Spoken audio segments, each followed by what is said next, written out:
자발적이고 개방적인 조합원 제도는 여러분들 자발적으로 오지 않았다 그랬잖아요. 그냥 발명왕이 되려고 하다 보니까 그냥 강제로 끌려왔다고 그랬잖아요. 그러니까 자발적인 거에서 틀렸어요, 벌써. 그죠?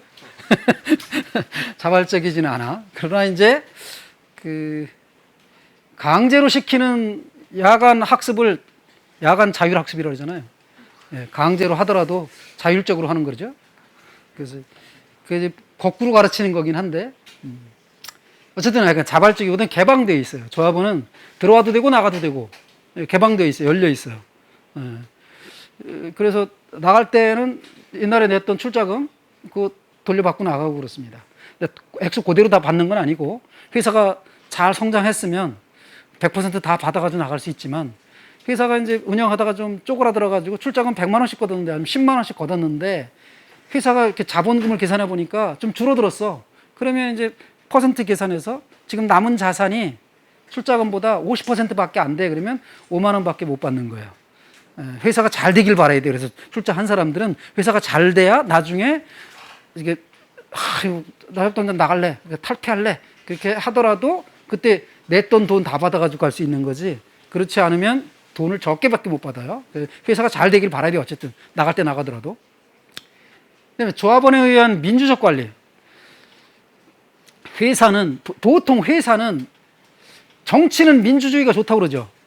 정치는 민주주의가 좋다고 그러잖아요. 그래서 역사에서 독재도 있었고 뭐 철인 정치도 있고 뭐 막 해봤는데 지금까지 가장 좋은 게, 심지어 전쟁이 나더라도 막 대통령이나 왕이 혼자서 막 명령 내리고 다 따라라 이렇게 하는 전쟁보다, 전쟁이 나더라도 민주적으로 나라를 운영하는 게 훨씬 좋다고 그래요.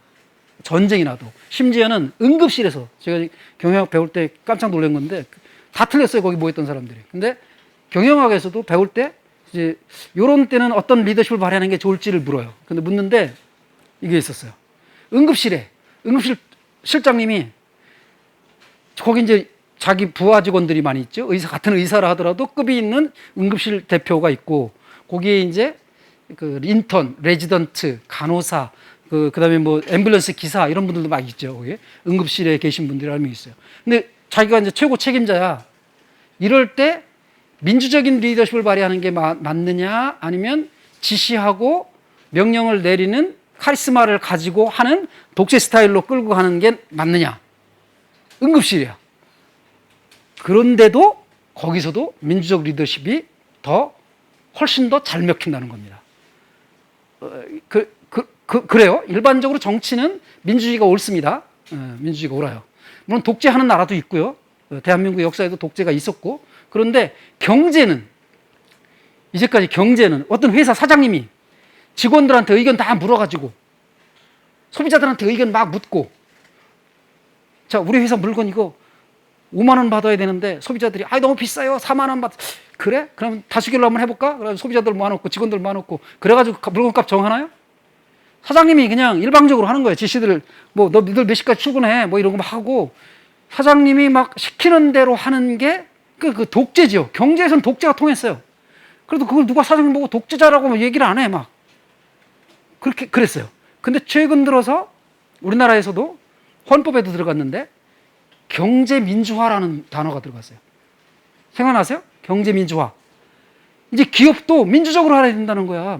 사장님 멋대로 자기가 돈 내고 했다고 그래가지고 민주적으로 안 하고 그냥 막 독재로 끌고 가면 그 회사 망한다는 거예요. 이게 이제 경제민주화라고 합니다. 경제민주화라고 하는데, 협동조합은 다른 데는 그냥 주식회사는 예를 들어서 출자금이 1억이다 그러면 누군가가 5천만 원보다 1원만 더 내고 있으면 그 사람이 그냥 짱 노릇하는 거예요, 그냥. 그러니까 혼자서 5천만 1원 어치 주식을 가지고 있다. 나머지 사람들이 4,999만 9,999원을 가지고 있다. 나머지 사람들 한 100명 되고, 이거 한 사람이 그 반 조금 넘는 걸 가지고 있다. 그러면 나머지 사람들이 잔뜩 모여봐야 소용없어요. 이 사람 혼자서 딱 한 표 던지면 그게 50.01% 뭐 이렇게 되는 거예요. 그러면 이 사람이 하는 거로 끌고 가는 거예요. 그냥 합법적이야. 그 다수결로. 그런데 협동조합은 달라요. 협동조합은 출자금을 이제 한 좌라고 그러는데 주식은 1주라고 그러고요. 주식은 일주라고 그러죠. 근데 협동조합은 돈 내는 거 한 좌, 1좌에 10만 원, 1좌에 10,000원 이렇게 정할 수 있어요. 이제 창립 총회 할 때 정하는 거예요. 조합원들끼리.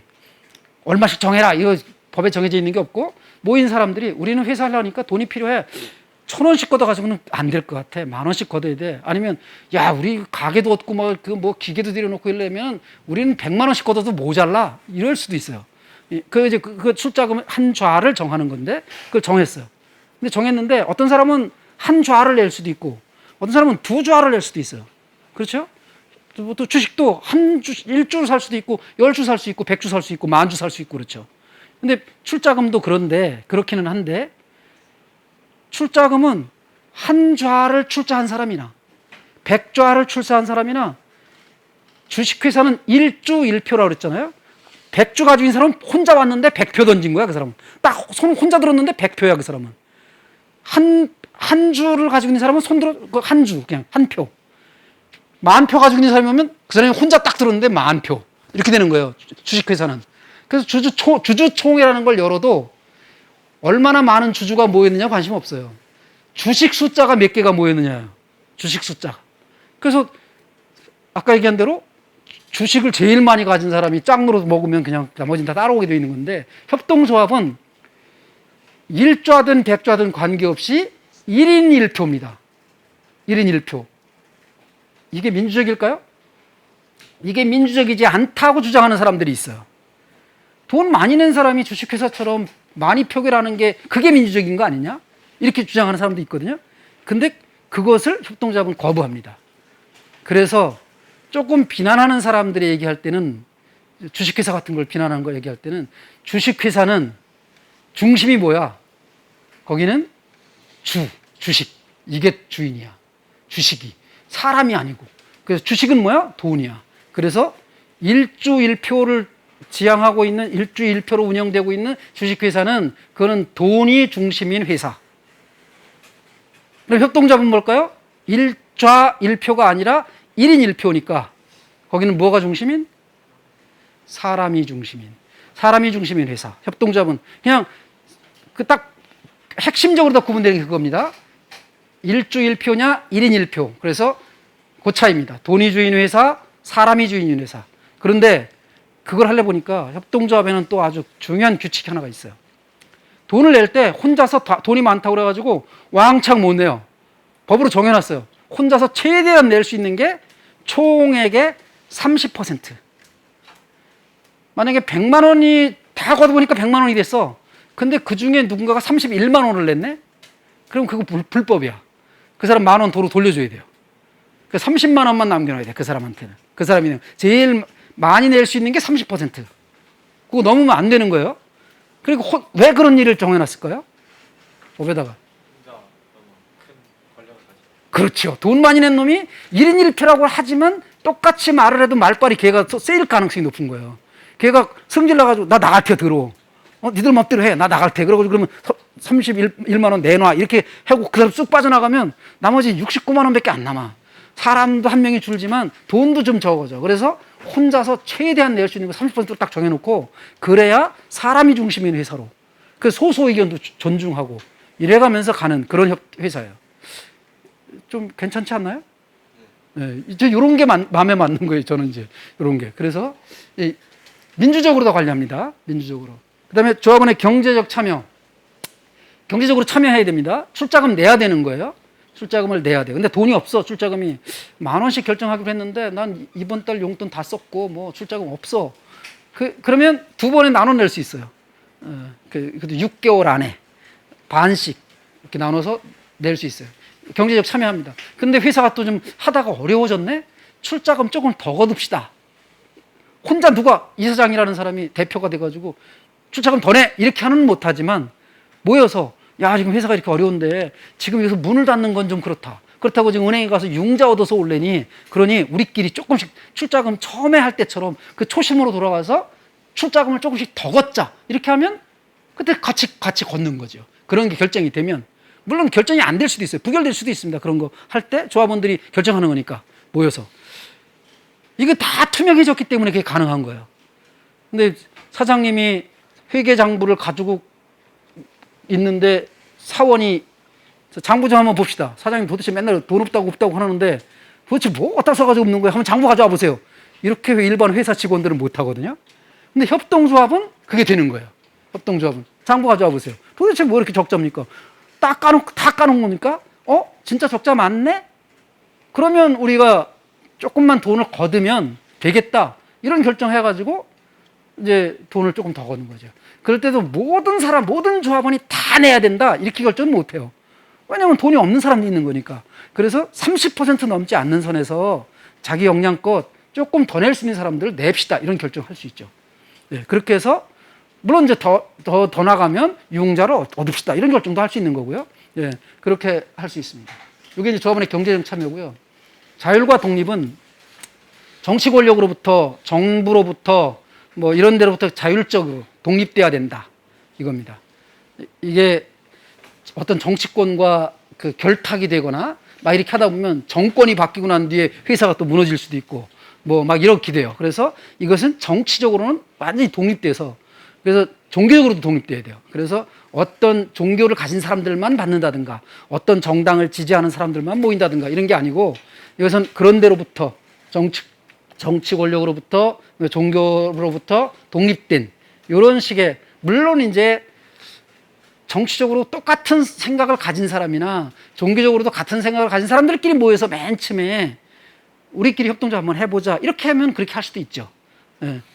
그 스페인의 유명한 몬드라곤 협동조합 같은 경우는 그 성당의 신부님이 다니시면서 이렇게 가난한 신자들한테 니들 이렇게 놀 게 아니라 뚜닥뚜닥 그 난로라도 만들어서 좀 팔아봐 이렇게 대여섯 명 모아놓고 하던 요렇게 그러니까 그 사람들은 대부분 가톨릭 신자인 경우가 많이 있죠.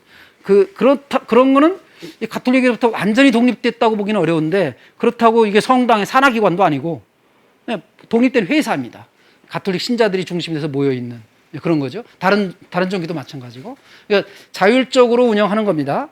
신부님이 계시더라도 신부님의 그런 물론 도움이나 이런 건 받을 수 있지만 자율적으로 독립된 기관으로서 회사입니다. 학교에서 만약에 생기더라도 학교 교장 선생님이 이사장이 아니면 교장 선생님이 여기 협동조합이 나중에 생길 때 이사장님이 생기잖아요. 이사장님은 회사 대표예요. 여기 회사 대표. 회사 대표지. 그래서 그럼 교장 선생님하고 무슨 관계야? 관계가 없어요. 별도의 협동조합입니다. 회사입니다. 별도의 회사. 그래서 이 학교에 협동조합이 생기면 교장 선생님이 물론 맨 처음에 이런 걸 다 승인하고 허락하니까 이런 것들이 이루어지죠. 그래서 학교에서 뭘 하는데 이 협동조합이 말을 안 들어. 그렇다고 교장 선생님이 와가지고 조합원, 물론 교장 선생님이 조합원이기도 하고 그러면 와서 발언권도 있으시죠. 본인도 출자를 하시고 이렇게 하면 이제 잘 굴러갈 수 있는 거고 교장 선생님이 처음부터 동의하지 않으면 만들어지기도 어렵고 사실은 대부분 학교가. 그래서 교장 선생님하고는 독립적이긴 하지만 잘 협의해가면서 상의해가면서 잘 굴러갔으면 좋겠어요. 저는. 예, 그렇게 말씀드리는 게 있습니다. 그 다음에 여기까지 다 이해가 됐죠? 여기 나머지 요 세 개 정말 중요합니다. 요거는 온 세계의 협동조합들, 한국에 있는 모든 협동조합들이 의무적으로 해야 되는 사업이기도 합니다. 요거는 원칙일 뿐만 아니라 반드시 사업 계획서를 세우고 예산도 책정하고 해야 되는 중요한 거예요. 그래서 나머지 거는 이건 사업 계획까지 세울 필요가 없어요. 이거는 4번까지는 사업 계획까지 세울 필요 없는데 이거는 조합원들을 교육시키고 조합원들을 훈련시키고 조합원들에게 정보를 제공하고 예산 정보, 결산 정보, 뭐 회사가 어떻게 굴러가는지 하는 이런 것들을 다 정보를 제공해야 돼요. 그리고 그 소식도 다 알려야 되고 뭐 교육도 해야 돼요. 이런 거 오늘 회사 만들기 전에 여러분들 이런 교육 받죠? 회사를 협동조합을 만들었어. 이제 우리는 교육받아서 끝난 거 아닙니다. 계속 해야 됩니다. 협동조합은 의무예요. 이게 의무. 우리나라만이 아니라 온 세계의 협동조합들의 의무입니다. 교육. 조합원들의 교육. 왜 이게 중요할까요? 이게 다 딴 생각하고 있어서 그래요. 협동조합에 대해서 스스로 알고 있는 게 달라. 그러니까 같이 모여서 가능하면 다르게 생각하고 있던 협동조합에 대한 생각을 우리 회사에 대해서 다르게 생각하고 있었는데 그거를 모여서 얘기하다 보니까 오해도 풀리고 쟤는 저렇게 하고 생각하고 있었구나. 그렇게 생각할 수 있었네. 나는 그렇게 생각 안 하고 있었는데 이 얘기를 안 모이면 교육을 함께 안 받으면 그게 다 달라지고 계속 멀어지는 거죠. 그러면 이제 이게 원심력이 작용해서 회사가 깨지게 돼 있어요. 그래서 자주 모여서 한꺼번에 같은 내용으로 교육을 받아보고, 그래서 서로 생각을 공유해보고, 그래서 얘기를 많이 들어봐야 됩니다. 오늘은 제가 여러분들이 아무 생각 없이 그냥 뭐 백지 상태로 왔다고 그래가지고 저 혼자 떠드는데 이거 목 아프잖아요. 그죠? 그래서 여러분들끼리 모여서 회의할 때는 다 얘기도 해야 되고, 한 명이라도 얘기 안 하고 가는 사람 그냥 없게, 그 다양한 방식이 있어요. 그 포스트잇 같은 걸 나눠가지고 포스트잇으로 여러분들의 생각을 좀 정리해서 짧게 써놓고 붙이고, 벽에다 붙여놓고 이제 와서 잠깐 설명하게 하고, 이런 식으로 다 모든 참여자들이 다 한꺼번에 근데 이렇게 50명 막 이렇게 되면 그거 하기가 힘드니까 이제 모둠을 정하죠. 네. 5명씩 이렇게 모둠을 정해서 모둠별로 한번 의견 나눠보세요.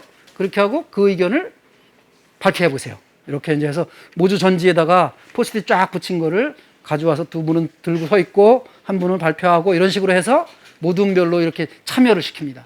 이게 조합원들이 교육받고 훈련하고 하는 그거의 핵심입니다. 누구 한 명이라도 발언하지 않고 가는 사람 없게. 예. 요게 이제 협동조합에서 교육, 훈련, 정보 제공입니다. 그 다음에 이것도 계획 세워야 돼요. 이게 예를 들면 1년에 12달인데 매월 조합원 교육이 있다. 원래회를 할 때마다 조합원 교육이 있다. 그 다음에 그때는 처음에는 몇 달 동안은 내부 강사, 우리 내부에 우리 유장표 선생님이 그냥 우리를 놓고 교육을 하면 돼. 그러다가 1년에 2번 정도, 한 학기에 한 번 정도는 돈을 들여서라도 외부 강사를 한번 불러보자. 그렇게 해서 예산, 그 강사료 뭐 얼마씩 주는 거로 책정하고, 그렇게 해서 이제 외부 강사를 불러보기도 하자. 뭐 그게 이제 좀 저기 하면 외부 강사, 야, 기왕이면 우리도 유명인사도 한번 불러자. 김용환이 그런 사람 잘 유명하지 않아가 잘 몰랐는데, 뭐 그 BTS 한번 불러볼까? 뭐 그 사람들 협동 잘하잖아. 뭐 하여간 그 협동조합의 외부 교육, 꼭 이것은 조합에 대한 얘기만이 아니더라. 인문 소양도 넓히고 문화 소양도 넓히고, 그러니까 전문적인 강의 할 수 있는 분들 아무나 불러다가 할 수도 있어요. 조합원 교육. 그 인문 소양도 넓히는 게 회사 발전에 도움이 되는 거니까. 네. 그런 걸 하는 건데, 요거 협동조합 간 협동, 요거는 뭐냐면, 제가 속한 협동조합 이름이 댕구리 협동조합이라고 했잖아요. 그러니까 앞에 함께 가는 둥근 세상 댕구리 협동조합 이렇게 되는데, 이 협동조합과 여러분들이 만들려고 하는 가온고 뭐 사회적 협동조합, 교육 공동체 무슨 뭐 사회적 협동조합 이렇게 되면, 여러분들 협동조합, 제가 속한 데도 협동조합, 그럼 협동조합끼리 협동하라는 거예요.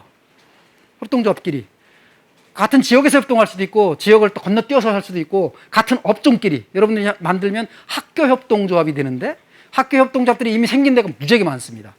학교 협동조합들이. 그 학교 협동조합들에 관련된 책들 중에 제가 여러분들한테 소개하고 싶은 나중에 이제 나올 텐데, I love 학교 협동조합이라는 책이 있어요. 여기 저자가 9명인데 이 9명의 저자가 다 학생입니다.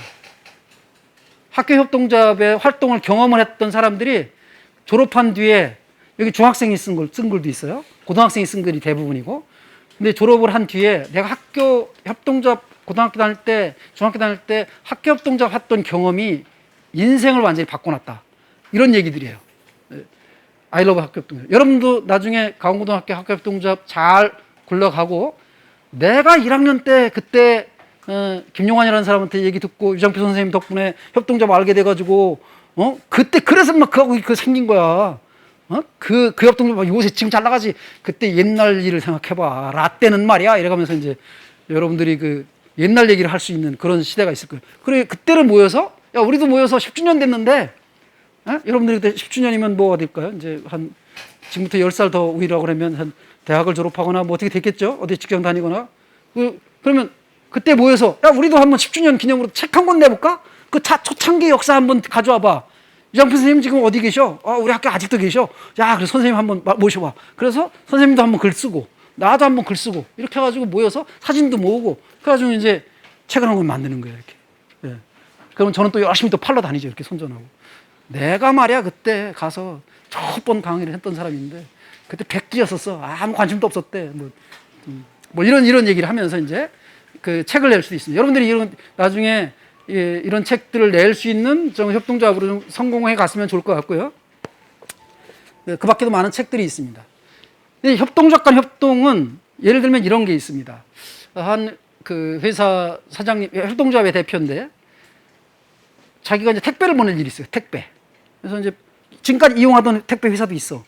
그래가지고 택배 회사 그동안 하던 대로 하다가 자기 협동조합을 하다 보니까 협동조합 간 협동을 배웠어. 가만있어 봐. 우리 동네에 택배 회사 중에 협동조합으로 하는 택배 회사 없을까? 검색을 해본 거야. 이게 있네? 그래서 전화했어요. 그랬더니 이사장님하고 상임이사가 오토바이 타고 헬멧 쓰고 막 달려온 거야. 그 회사 대표하고 이제 상임이사라고 하는 분이.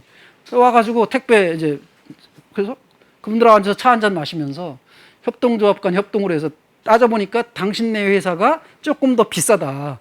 그런데도 내가 당신네들한테 일을 주겠다. 왜? 이게 협동조합 간 협동이니까. 약간 비싸게 주더라도 우리 회사에는 약간 손해가 나는데도 당신네 회사가 크는 걸 우리는 기뻐하는 거야. 그래서 조금 비싸더라도 저 할게. 그 다음에 그 협동조합 그 이사장하고 상임이사님한테 소개를 또 해줘요. 내가 잘하는 농협이 있는데 농협 조합장님한테 가서 내가 시켜서 소개해서 왔다고 그러고 혹시 농협에서 택배 할 일 있으면 그게 조그맣게 생긴 회사인데 갑자기 큰 농협에서 택배거리가 있으면 여기다가 주도록 이걸 소개해 줄 수 있는 거예요. 주식회사에는요, 만약에 이런 식으로 하면 예를 들어서 여기다 하면은 10,000원에만 살 수 있는 물건을 똑같은 물건인데 저쪽에서 15,000원에 사왔다. 그게 액수가 이렇게 5,000원 차이가 주면 뭐 그렇지만 회사 큰 데는 액수가 뭐 많이 차이 나죠. 잘 찰 수도 있어요. 그럴 때는 주주들 중에 소송을 제기해서 우리 회사에 손해를 끼쳤다. 너 저쪽 회사랑 뭔 관계야? 왜 거기다가 돈을 썼어? 그렇게 많이. 이걸 물고 늘어지고 소송 제기하고 하면 배임으로 걸릴 수 있어요. 횡령은 아니더라도 배임이라고 그래가지고 회사에 손해를 끼치면 사장님이 걸립니다. 그런데 협동조합과는 법적으로 이게 열려 있는 거예요. 협동조합이면 다른 데서 사는 것보다 약간 비싸도 여기서 사는 게 문제가 안 돼요. 네, 협동조합과는 협동을 해야 되니까. 왜 그러냐 하면 협동조합들은 아직 어리기 때문에 힘이 약하기 때문에 협동을 하는 거예요. 돈 혼자 많은 사람이 굳이 협동할 필요 없어. 자기 혼자서 막 회사 차리고 하면 되는 거죠. 그런데 약한 사람들끼리 모여서 협동을 하니까 또 그 사람들끼리 또 모여서 협동하도록 그렇게 제도적으로 만들어 놓은 거예요. 네. 그래서 협동조합 간 협동, 이것도 사업 계획을 세워야 됩니다. 그래서 예산도 쓰고 그래서 해야 되고 그 다음에 7원칙. 요게 이제 우리나라에 최근에 다른 나라에는 없었던 항목들이 이게 지금은 들어가 있지만 다른 나라에도 우리나라에서 이거를 집어넣은 거예요. 지역사회의 기여. 여러분들이 이제 안성 지역사회에서 다니는 고등학교를 다니고 있는데 이 고등학교에서 이 주변에 지역 주민들에게 무언가 기여해야 돼요. 협동조합을 통해서 돈을 벌어. 근데 돈에 미쳐가지고 그냥 학교 공부도 때려치고 이제 완전 난 돈에 미쳤어. 막 이렇게 하는 게 아니라 돈을 벌어야 돼요. 벌어야 뭐 기여를 하지, 지역사회에. 그죠? 일단 돈을 벌되 지역사회에 기여를 해야 돼요. 네. 여러분들이 그 회사를 해서 이걸 반드시 사업 계획에 세워야 돼요. 그리고 여기다 예산도 써야 돼. 네. 이런 것은 의무입니다. 그 전체 7가지 원칙입니다. 이걸 다 외울 필요는 없지만 나중에 한참 하다 보면 그냥 자연스럽게 외워지긴 해요. 네. 사회적 경제의 기본 원칙. 이거는 아까 대충 나왔던 얘기들인데 사회적 경제는 협동조합보다 조금 더 넓다고 그랬죠. 협동조합만 있는 게 아니라 사회적 기업이라는 데도 있어요. 그 다음에 자활기업이라고도 있어요. 그 기초수급 대상 하여간 그런 아주 서민들 이분들에게 일자리 제공을 하기 위해서 자활이라고 하는 걸 하는데 그 정부에서 이제 자활이 기업을 만들 수 있도록 도와주거든요. 그래서 자활기업 여기도 이제 사회적 기업, 사회적 경제에 속합니다. 그런 것들을 모아서 사회적 경제라고 하는데 이 사회적 경제 원칙이 협동조합의 원칙과 거의 비슷합니다. 좋은 얘기들이 많이 있어요. 회사를 운영하되 사람과 사회 목적이 자본보다 돈보다 우선한다. 사람이 우선이고 그 다음에 사회 목적 아까 얘기했던 공익 좋은 일 하겠다고 하는 그 좋은 일 그게 돈보다 우선한다. 예. 기업 그러면 무조건 돈이 우선인 것 같은데 그렇지 않은 기업도 있는 거다. 요거예요. 그 다음에 자발적이고 개방적이다. 아까 나왔던 얘기고요. 민주적으로 통제된다. 다른 협동조합만이 아니라 사회적 기업도 이런 식으로 운영해야 되고 자활기업도 이런 식으로 운영해야 되고 그렇다는 얘기입니다. 마을기업도 또 있어요. 마을기업. 마을기업도 이런 식으로 운영해야 됩니다. 그 다음에 구성원과 이용자의 이익, 기타 보편적 이익. 보편적 이익은 모든 사람의 이익, 공익이죠. 이런 것들에 골고루 안배해야 된다. 연대해야 된다. 협동조합간 협동, 연대죠. 그 다음에 연대와 책임의 원칙은 반드시 준수되고 적용돼야 한다. 그 다음에 공공기관으로부터 자율성을 유지한다. 이렇게 정치 권력이나 공공기관 이런 데서 너무 의존하다 보면 그 사람이 바뀔 때 회사가 무너질 수 있어요. 그래서 저 옛날 안성시장에 있을 때 잘 나가던 회사야. 거기 옛날에 선거운동까지 해줬어. 협동조합이 선거운동하면 큰일 납니다. 선거운동은 그 정당에 가입해도 안 되고 이렇게 정당에 거기다 돈 내도 안 되고 후보한테 돈 줘도 안 되고 이거는 완전히 독립돼야 되는 겁니다. 그런데 암암리에 소문이 나가지고 안성에서 안성 옛날 시장이 있을 때 거기다가 그 선거운동도 해주고 그러면서 거기서 지원받고 해가지고 잘 나가던 데야. 그러면 시장이 바뀌고 나면 그 회사에 의도적으로 자꾸만 끊으려고 하는 게 있어요. 그렇게 되면 이 회사 요새 임기가 4년이니까 4년 동안 잘 나가다가 그 다음 4년은 완전히 그냥 회사가 문을 가게 된다고 그러면 이거는 회사가 아니죠. 그래서 정치적으로 정말 자율성 잘 유지하고 독립적으로 운영해야 됩니다. 그다음에 잉여의 대부는 지속 가능한 발전의 목표, 구성원의 이익과 보편적 이익을 위해 사용된다. 계속 구성원 이익은 조합원 이익이죠. 그다음에 보편적 이익을 위해서는 보편적 공익을 위해서 쓴다는 건데 잉여라는 말이 뭘까요? 잉여? 남아도는 거. 잉여가 들어가는 단어 여러분들이 아는 거 있나요? 잉여? 뭐라 그랬죠? 지금 크게 해보세요. 그냥. 잉여? 자원? 뭐라 그랬어요? 뒤에 있는 학생 있나요? 네, 뭐라 그랬어요? 잉여 자원? 남아도는 자원. 예, 잉여 자원. 예, 예. 잉여 자원도 있고, 또, 잉여? 수입. 예, 수입 했는데 잉여 수입도 있죠. 그 수입이 너무 많이 해가지고. 우리나라에도 좀 그런 현상이 있긴 한데, 잉여 농산물이라는 말 들어봤나요? 잉여 인간이라는 말 들어봤나요? 자조적으로 헬조선이라는 말 들어봤나요? 들어봤어요? 헬조선? 예. 근데 이제 자기 스스로, 이걸 헬조선은 이제 우리나라 전체를 놓고 보는 건데, 자기 스스로 나는 잉여 인간이야. 나는 이 세상에서 필요가 없는 존재인데 남아도는 인생이야. 그러니까 나 같은 사람은 없어도 되는데 괜히 남아있어. 그냥. 그래서 그렇게 자조적으로 얘기하는 것 중에 잉여 인간이라는 표현도 있어요. 근데 잉여는 뭐냐면 남는 뜻인데 회사에서는 보통 잉여라는 말을 안 쓰거든요. 돈이 남아있으면 이익이 생긴 거지, 이익이 생긴 거예요, 이익. 그래서 그 이익 창출을 위해서, 이익 극대화를 위해서 애를 쓰는 거죠. 이익을 많이 남기는 건데. 그런데 아까 고틀립 도트바이러 제가 소개할 때처럼 남아있는 돈은 내가 열심히 돈을 벌기 위해서 노력하고 막 힘써서 벌었다기보다 실제로 소비자들이 조금씩 더 비싸게 샀다. 직원들이 월급을 조금씩 덜 가져갔다라고 하는 마음을 놓고 보면 이거는 내가 막 노력해가지고 생긴 이익이라기보다 이 사람들 덕분에 이게 남아있는 거다. 이게 남아있는 거라고 그렇게 표현해요. 잉여라고 그래요. 그래서 실제로는 이것은 이분들의 몫인데 이 회사에 남아있는 거니까 결국 이분들을 위해서, 소비자들을 위해서도, 직원들을 위해서도 써야 된다, 이 돈은. 회사의 발전과 협동조합 간 협동, 소비자 이익, 보편적 이익, 이런 거를 위해서 써야 된다, 이 돈을. 그게 이제 잉여라는 뜻입니다. 그래서 협동조합에서는 주식회사와 달리 이익이라는 말을 안 쓰고 잉여라는 말을 씁니다. 좀 이해가 됐나요? 예. 협동조합의 조직구조, 이것도 넣어달라고 해서 넣었는데, 실제로는 협동조합의 조직구조는 의결기구를 보면 협동조합은 일단 조합원 총회가 있습니다. 제일 큰 기구가 조합원 총회입니다. 이게 국민투표하고 똑같아요. 그러니까 대통령 뽑을 때 이제 국민투표하는 것처럼 조합원 총회라고 하는 게 제일 큰 기구입니다. 제일 높은 기구예요. 조합원들이 총회.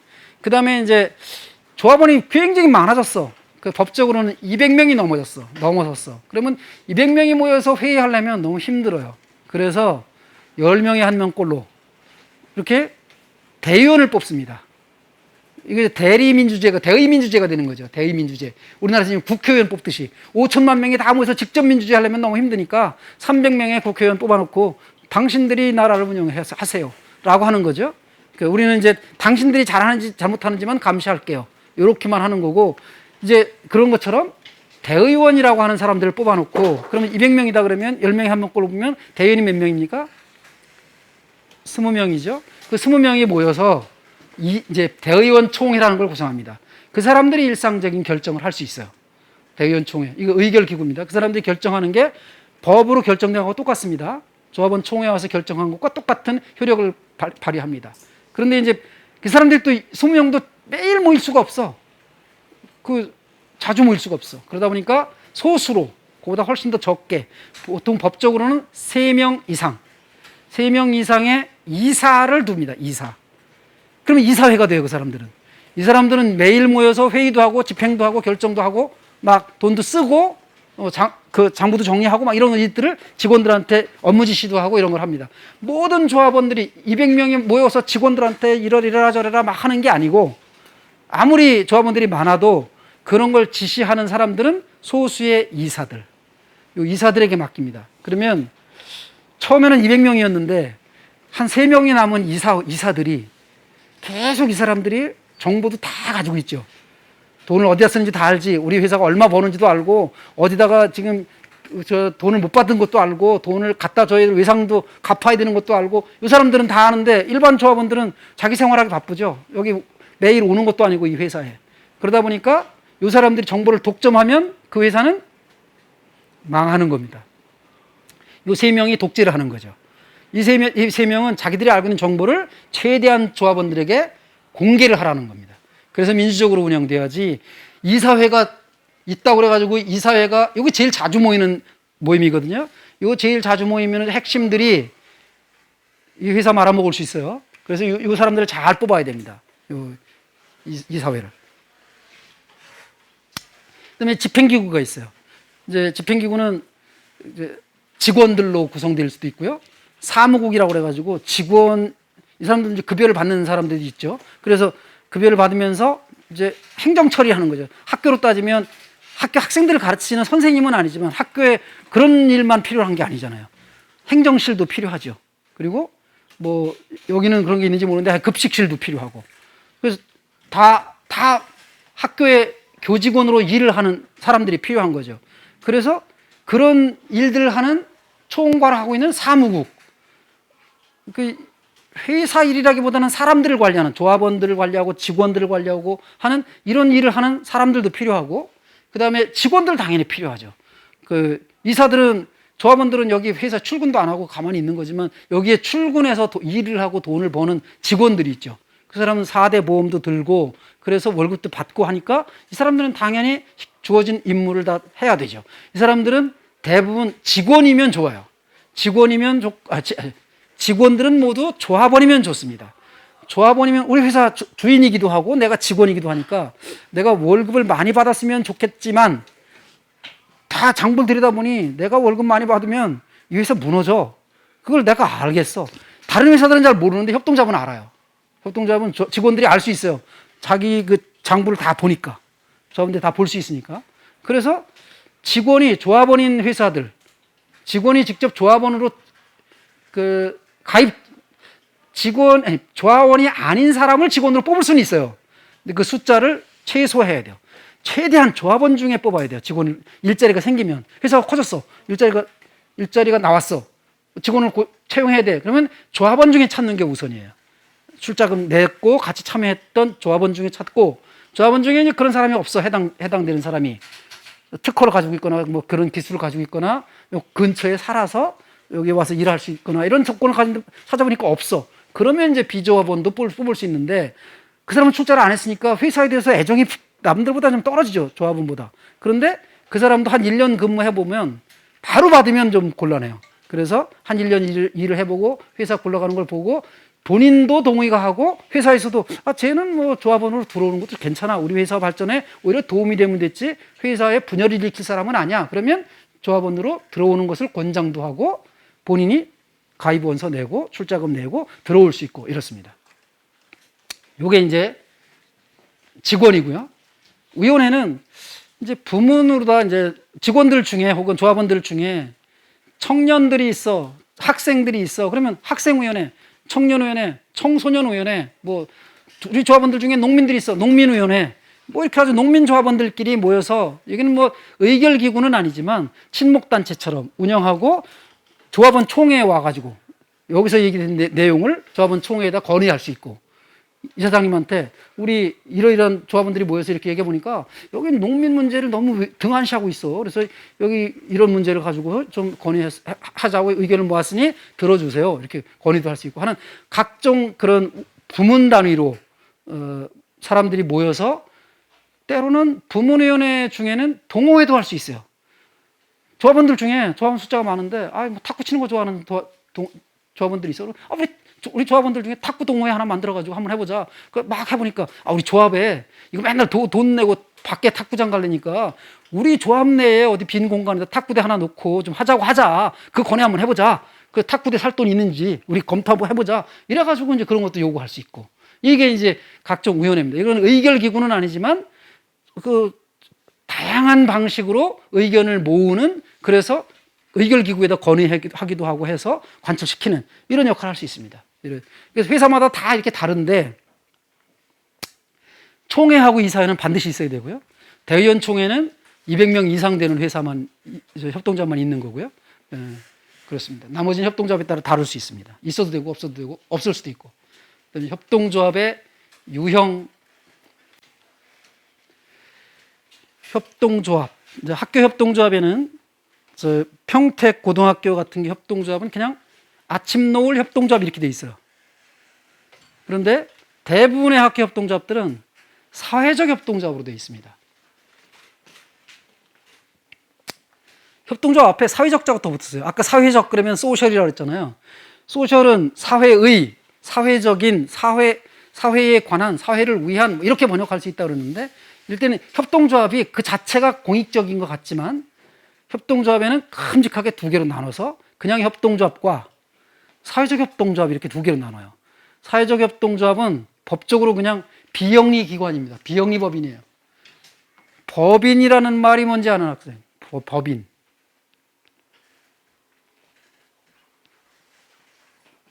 여러분은 자연인이에요. 사람. 그러니까 일반적으로 법인과 구분할 때는 사람은 그냥 자연인입니다. 자연적으로 있는 그 사람. 근데 원래는 사람은 아닌데 사람들이 모여서 돈을 걷기도 하고 돈을 안 걷는 경우도 있는데 법적으로 인정해주는 사람이에요. 법적으로 인정해주는 사람. 그래서 여러분들이 5명 이상 모여서 협동조합을 만들잖아요. 그럼 각자 개인들도 사람이지만 여러분이 만든 강원고등학교 협동조합 혹은 강원고등학교 사회적 협동조합 이 협동조합 이것도 사람입니다. 뭔 말이죠?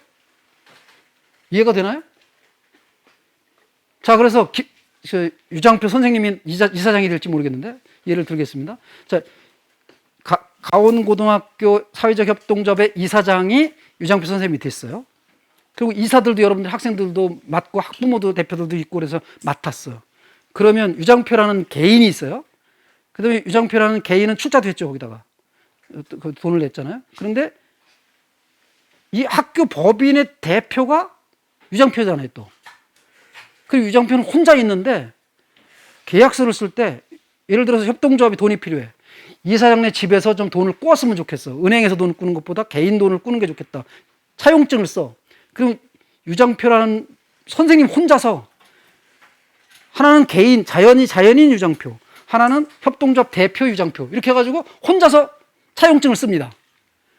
여기다 유장표 개인 도장 찍고 여기는 회사 도장 찍고 두 사람이에요. 혼자서. 이 학교 법인, 학교라고 하는 협동조합 법인, 이게 법인이에요. 이게 법적으로 사람이에요. 그래서 유장표라는 개인이 학교 협동조합 이사장이라고 그래가지고 학교 협동조합 돈을 막 갖다 썼다. 개인적으로. 뭐죠 이게? 예? 횡령입니다. 횡령. 같은 사람인데 나 여기서 대표야. 내가 막 썼어. 근데 나 여기 자연인 유장표와 협동조합 대표 유장표는 엄연히 다른 사람입니다. 같은 한 사람인데도 엄연히 다르게 해요. 그래서 이 학교 협동조합 돈을 이 사람이 개인적으로 막 쓰면 횡령이에요, 횡령. 네. 큰일 납니다. 선생님 그렇게 하시면 안 돼요. 네, 그래서 완전히 다른 겁니다. 그러니까 법인이에요, 이거 법인. 협동조합은 법인인데 주식회사도 법인이고요. 이게 사람으로 인정받는 거예요.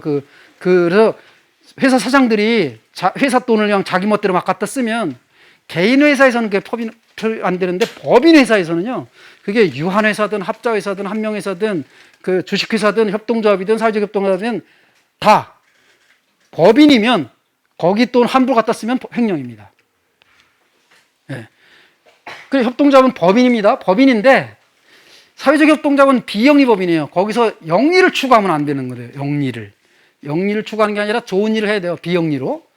그런데 거기서 일하는 사람들 직원들 급여 주면 어떻게 할까요? 사회적 협동조합에서 일하는 사람들 직원들한테 급여를 줘. 그 돈을 벌어서. 그 영리일까요? 아닐까요? 영리가 아닙니다. 일하는 노동자들, 근로자들에게 급여를 주는 거는 법적으로 의무예요. 일을 시켰으면 돈을 주는 게 의무예요. 일 시키고 돈 안 주는 거는 집에서나 가능한 거예요. 가정집에. 가족경제에서만. 네. 다른 데선 일 시키고 돈 안 주면 근로기준법 위반입니다. 네. 그 당연히 그 고소고발하면 다 사주가 처벌받게 돼 있어요. 그러니까 비영리법인에서 일을 하더라도 그 사람의 급여를 주는 거는 영리 추구하는 게 아닙니다. 그 사람의 돈을 주려고 돈 버는 것도 영리 추구가 아니고요. 영리 추구는 핵심적으로 여기서 뭐를 얘기하느냐.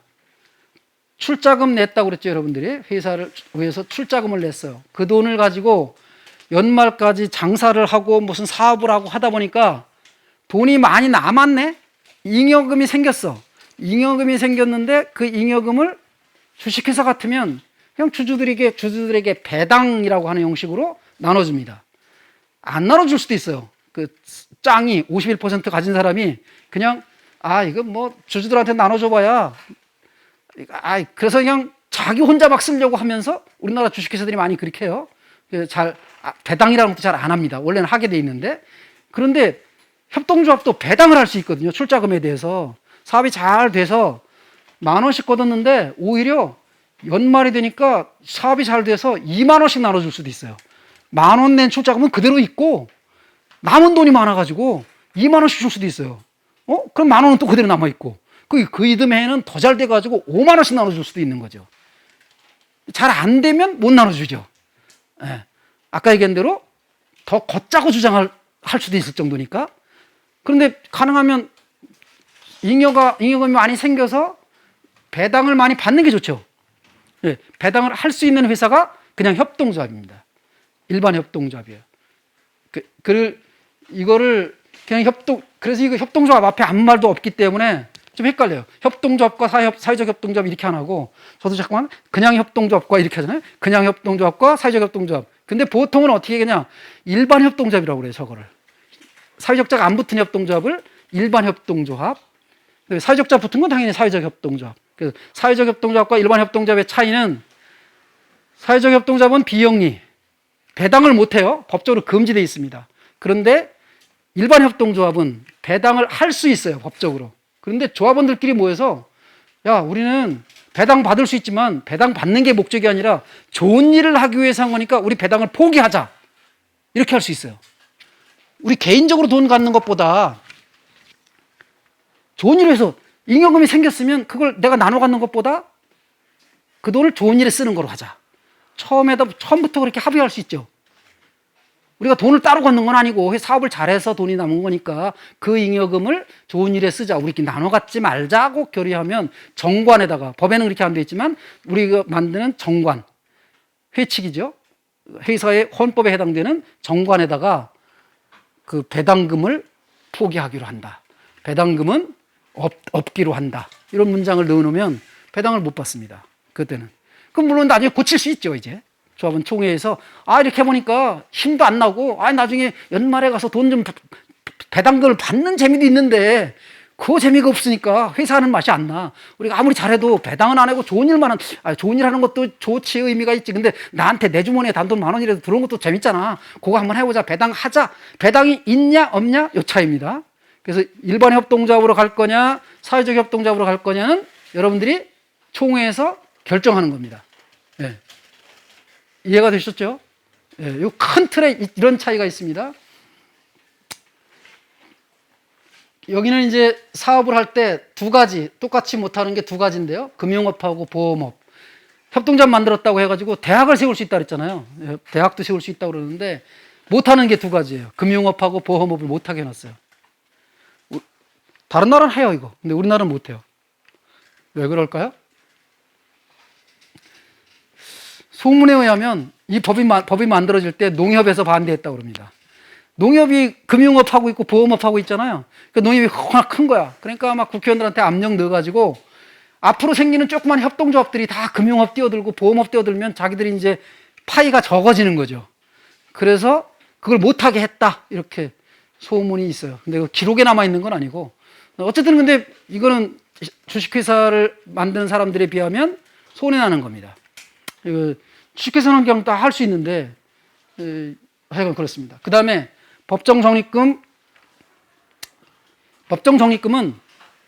자, 100만 원이 남았어. 1년 농사지 다, 1년 그 사업을 다 하고 나 보니까 잉여금이 한 100만 원이 됐어. 그러면 법적으로 10만 원 이상 반드시 적립을 하게 돼 있어요. 통장에 넣어놓고 꺼내면 안 돼.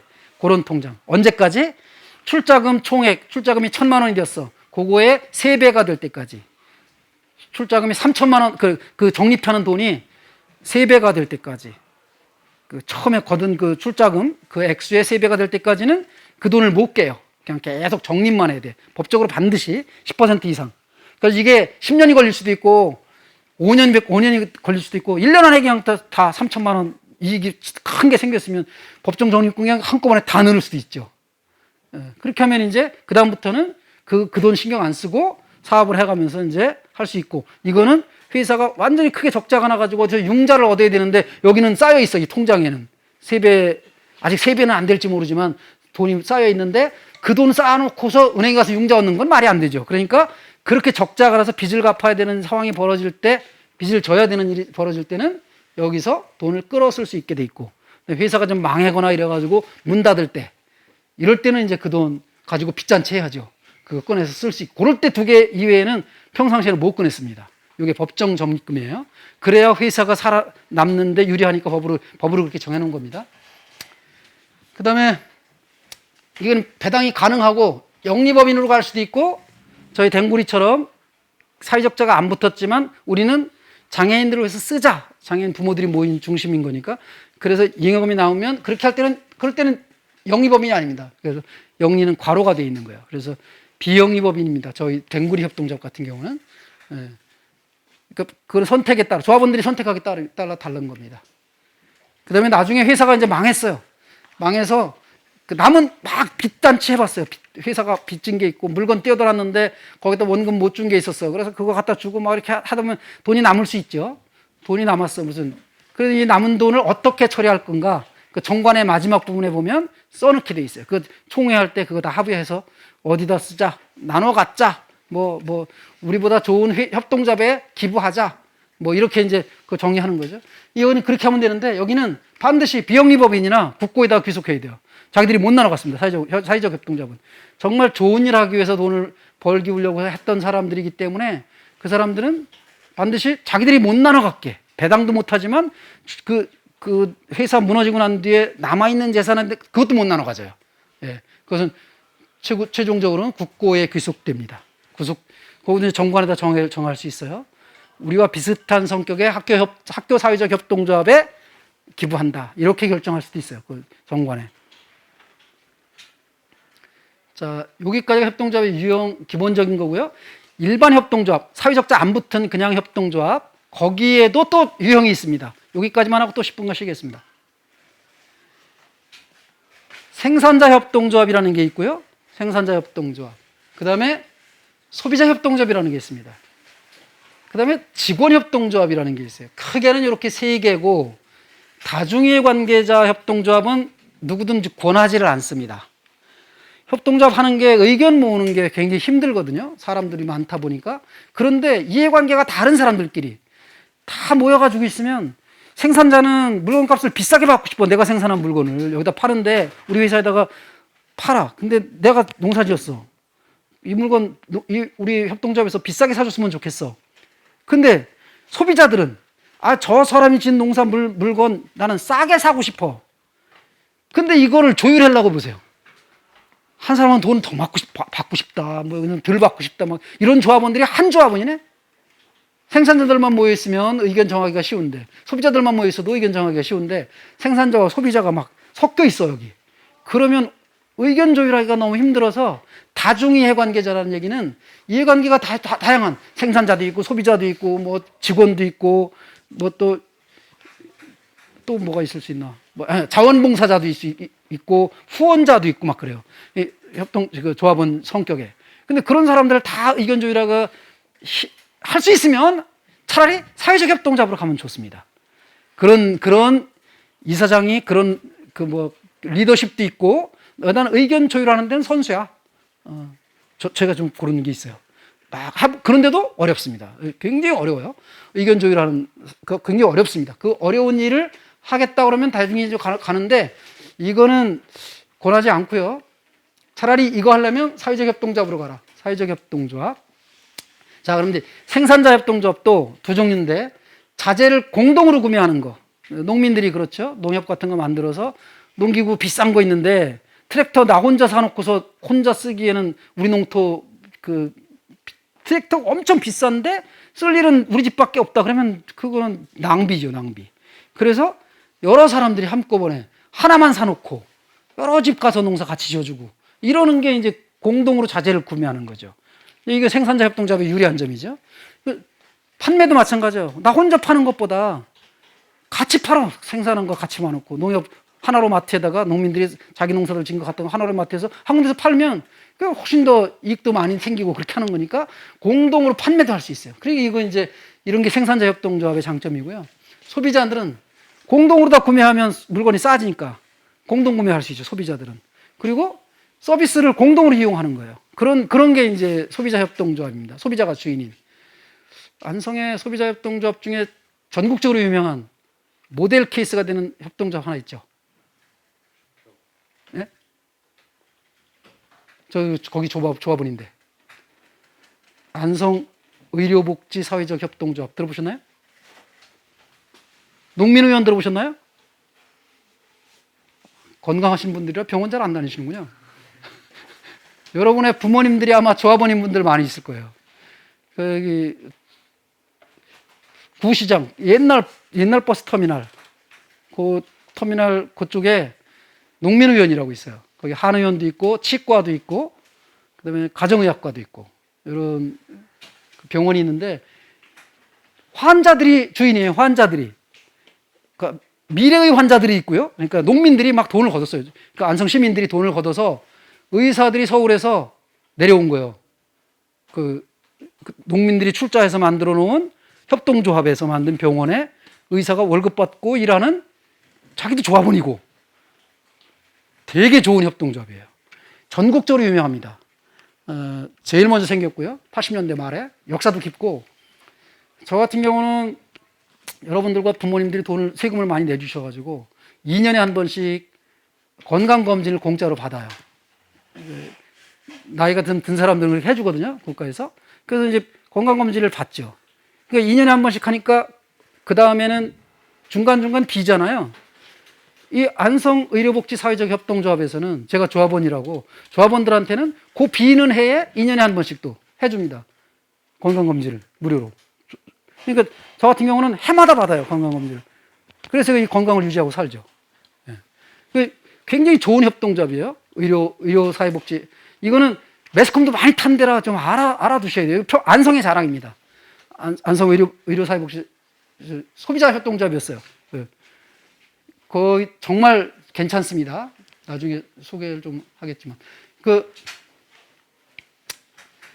여기까지 하고 협동조합의 유형까지 했고, 사회적 경제의 유형 거의 비슷한 유형이긴 하지만 여기까지 하고 한 10분간 쉬었다 하겠습니다.